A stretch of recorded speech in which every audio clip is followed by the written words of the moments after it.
सिर्फ ये एक चाटुकारिता की एक परिकाष्ठा है कि एक जन को निमंत्रण नहीं दिया इसलिए तुमने इतना बड़ा डिसीजन ले लिया तुमने, हैं?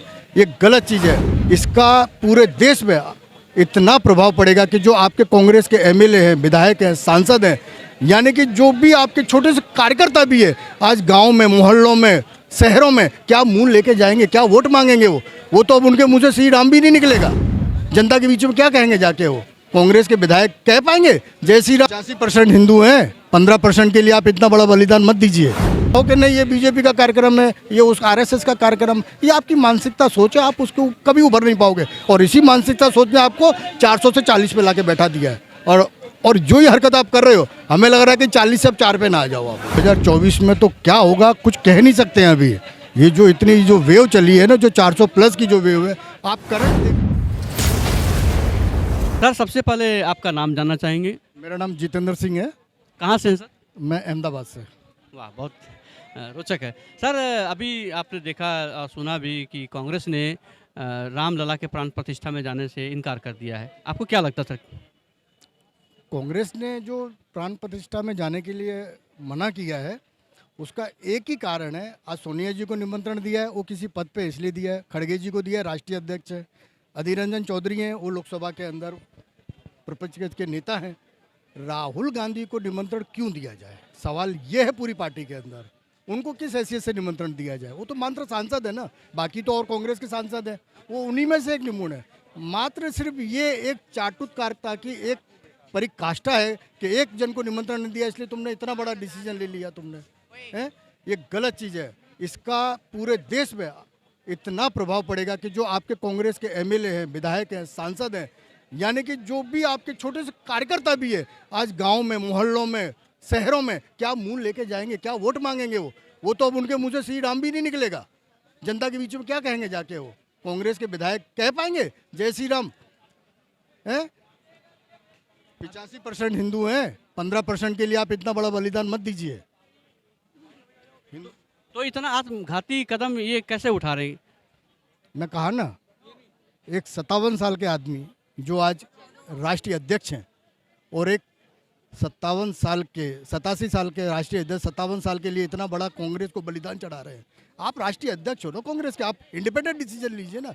ये आप क्यों सोच रहे हैं कि राहुल जी को निमंत्रण नहीं मिला और बहाना दूसरा बना देते हो कि मंदिर अधूरा बना है, ये नहीं हुआ है, वो नहीं हुआ है? ये गलत चीज़ है ना। आपने यही हरकतें आपने जब लोकसभा बनी तब किया था कि लोकसभा बनी थी, वो लोकसभा नहीं थी उस समय पे, वो सिर्फ इंफ्रास्ट्रक्चर बिल्डिंग थी। लोकसभा तो ऑलरेडी थी ना।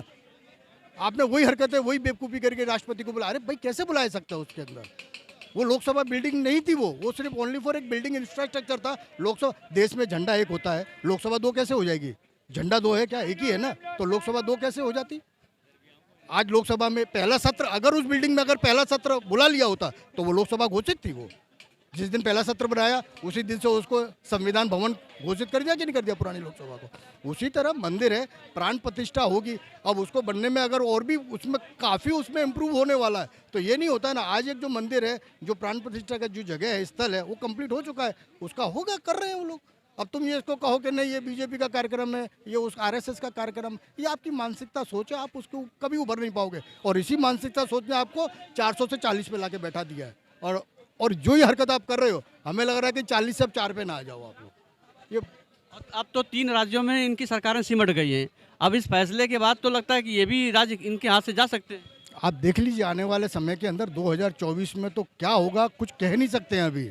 ये जो इतनी जो वेव चली है ना, जो 400 प्लस की जो वेव है, आप करंट देख लीजिएगा। जो मोदी साहब ने जो कहा है, प्रधानमंत्री जी ने, कि कोई भी अयोध्या ना आए, हर गांव मोहल्ले में सब जगह। आप मुझे एक बता दीजिए, हिंदुस्तान के अंदर राज्य छोड़ दिए, डिस्ट्रिक्ट कितने हैं? अगर हर डिस्ट्रिक्ट के अंदर अगर एक कार्यकर्ता 100 जन को भी लेके अगर वहाँ पे प्राण प्रतिष्ठा का लाइव देखता है, हवन करता है, सुंदरकांड करता है, रामायण का पाठ करता है, कितने लाख डिस्ट्रिक्ट है और कितने करोड़ों इस चीज़ में इन्वॉल्व होंगे? आप उस चीज़ का कैलकुलेशन करिए।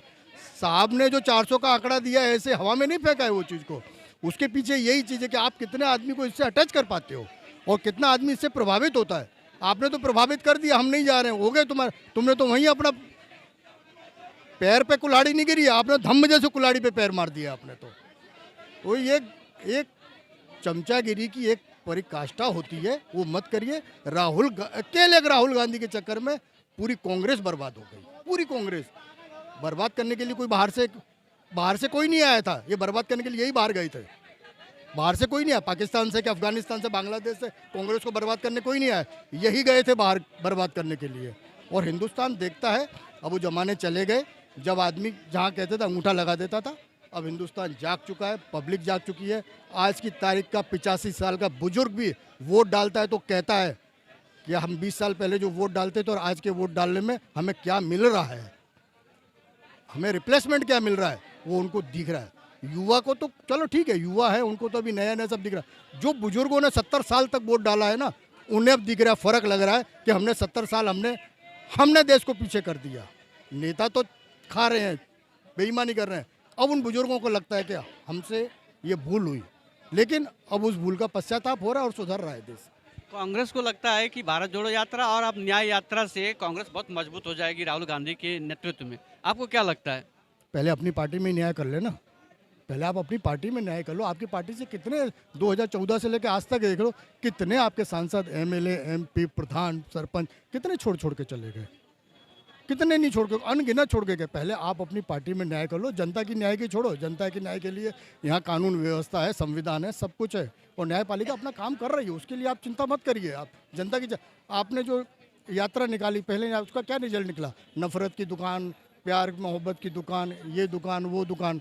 आप खुद ही अपने मुंह से वक्तव्य कर रहे हो। मैं श्रीनगर गया, लोग प्यार भरी नज़रों से देख रहे, तो नफरत थी कहाँ? नफरत कहाँ थी जब आप श्रीनगर में घूम के आए? आज तक श्रीनगर के अंदर इतनी पग यात्रा, लंबी यात्रा कभी नहीं हुई है। किसके राज में आपने कर ली? इस लाल चौक के अंदर मजाल है किसी का? अगर आप वंदे मातरम का नारा लगा के दिखा दो। आप वहाँ पे झंडा लेके खड़े, तिरंगा लेके खड़े और शान से वहाँ भारत माता की जय कर रहे थे। ये किसके राज में हुआ? ये उसके राज में हुआ है जो एक जमाने के अंदर वहाँ दीवार पे लिखा था कि किसके माई के लाल में दम है, आके यहाँ तिरंगा जला जाए लाल चौक पे, और वो झंडा फहराया। और आज आपने झंडा फहरा दिया वहाँ पे, किसकी बदौलत? उस एक वो आदमी आज जो प्रधानमंत्री बैठा हुआ है ना, वो साधारण नहीं है, वो कोई एक अवतार है। वो अवतार जो बैठा हुआ है, इन लोगों ने छोटे छोटे, एक ओवैसी है, ये समाजवादी पार्टी, कांग्रेस, छोटे छोटे मौलानाओं के चक्करों में आके इन्होंने हिंदू मुस्लिम के अंदर इतना खाई पैदा कर दी, इतनी खाई पैदा जिसकी कोई हद नहीं है। आज मोदी ने क्या किया? सब प्रधानमंत्री ने क्या किया? जिसके चरणों में 56 इस्लामिक कंट्री पड़ी रहती है, वो आज उनके गले लग रहा है जाके। तो यही बात देश के मुसलमान भाई या मुसलमानों के लिए राजनीति करने वाले नेता वो क्यों नहीं समझ पा रहे हैं? समझ रहे हैं ना, अगर वो नहीं समझे होते तो आज 350 प्लस भी नहीं होती, और ना अगर वो नहीं समझे होंगे और समझे हैं इसलिए 400 आएगी। मैं आपको आज कह देता हूँ, मैं अहमदाबाद के उस शो में मैंने देखा था, मैंने परसों के दिन, उसके अंदर कम से नहीं तो कम से कम 40 से 45 हज़ार मुस्लिम स्वेच्छा से आए। किसी को पैसा नहीं मिला था। पहले एक ज़माना था जब उनको पकड़ के पहनाई जाती टोपी, नहीं, वो स्वेच्छा से आए, उन्होंने देखा ये चीज़ें।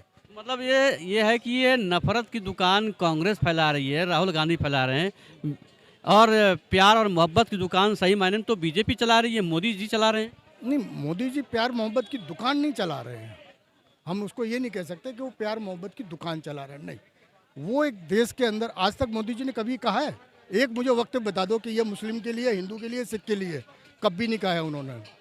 आज तक उन्होंने कभी नहीं किया है। जब गोधरा कांड भी हुआ था, गोधरा कांड के अंदर भी उन्होंने ये कहा था कि सबके लिए एक रहेगा। बोले हुआ जो हुआ, भूतकाल हो गया, बात बीत गई। लेकिन प्यार की दुकान, मोहब्बत की दुकान, नफरत की दुकान, ये राजनीति एक शब्द है जो चलती रहती।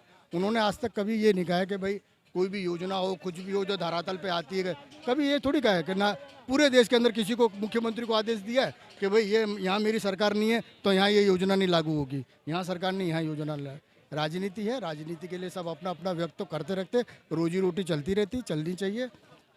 और भ्रष्टाचार जो हुआ है उस ज़माने में, उसकी तो कोई सीमा रही नहीं है, और वो आज नहीं दिखता है। आज प्रधानमंत्री हैं, एक तो छोटा सा मामूली प्रधान सरपंच हो जाता है, भाई साहब 1 साल के अंदर तो उसके घर पे 3 स्कॉर्पियो लाइन लग जाती है, गाड़ियों में घूम जाता है, साइकिल पे टिकट मांगने आता है, और जब दोबारा टिकट मांगने आता है 5 साल बाद 3 स्कॉर्पियो लेके आता है। मुझे बता दीजिए, मोदी जी के प्रधानमंत्री हैं, 10 साल हो गए, इनके भाइयों को देख लीजिए, एक भी अगर कोई शानो शौकत की ज़िंदगी गुजार रहा हो बताइए आप? आज भी वहीं हैं, सब के सब जहाँ थे वहीं हैं। कोई पारिवारिक इन्होंने कभी यानी कि इन्होंने भ्रष्टाचार में अपने किसी को भी फैमिली को इन्वॉल्व नहीं किया इन्होंने। समर्पित रहे हैं सब, अपने देश के प्रति समर्पित है वो। Thank you sir, thank you so much. Okay, thank